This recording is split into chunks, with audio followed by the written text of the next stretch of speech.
दोस्तों, नजर डालेंगे आज की बड़ी खबरों पर।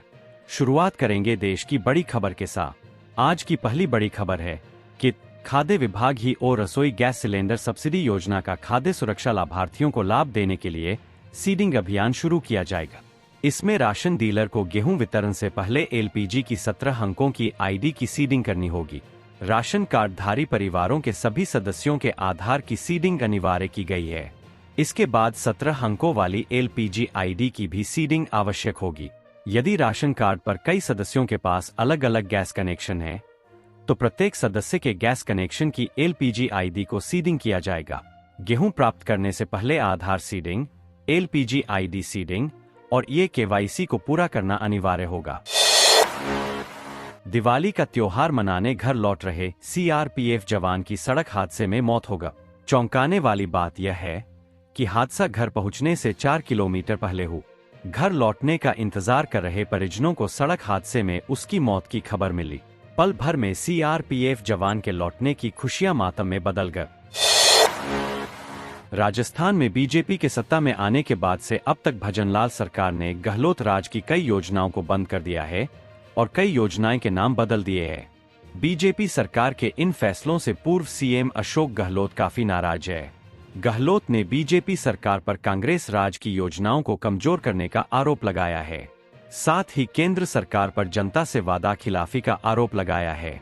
इसके लिए गहलोत ने प्रधानमंत्री नरेंद्र मोदी को पत्र भी लिखा है। अरविंद केजरीवाल। आम आदमी पार्टी के राष्ट्रीय संयोजक अरविंद केजरीवाल ने विश्वकर्मा पूजा के अवसर पर दिल्ली में एक जनसभा को संबोधित किए। इस दौरान उन्होंने विश्वकर्मा पूजा की शुभकामनाएं भी दी। इस मौके पर उन्होंने जनता के लिए किए गए कामों को बताए। जनसभा को संबोधित करते हुए केजरीवाल ने कहा कि मैंने पिछले 10 सालों में ईमानदारी से काम किया है, क्योंकि मैं कोई राजनेता नहीं हूं और इसीलिए हर दूसरा नेता मेरे पीछे पड़ा है। मैं एक शिक्षित व्यक्ति हूं और मैंने इस देश के सबसे अच्छे संस्थान से इंजीनियरिंग की है।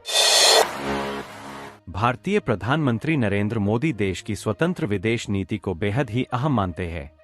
पीएम मोदी का मानना है कि भारत की स्वतंत्र विदेश नीति के तहत बिना किसी के हस्तक्षेप के भारत के पक्ष में दूसरे देशों से संबंधों में मजबूती लाना है। भारत की विदेश नीति के मामले में पीएम मोदी दूसरे देशों को भी दखलंदाजी नहीं करने देते और साथ ही दूसरे देशों से भी अच्छे संबंध बनाए रखते हैं। अजमेर रोड पर 200 फीट चौराहे के पास बने हीरापुरा बस टर्मिनल को नवंबर से शुरू करने की तैयारी है।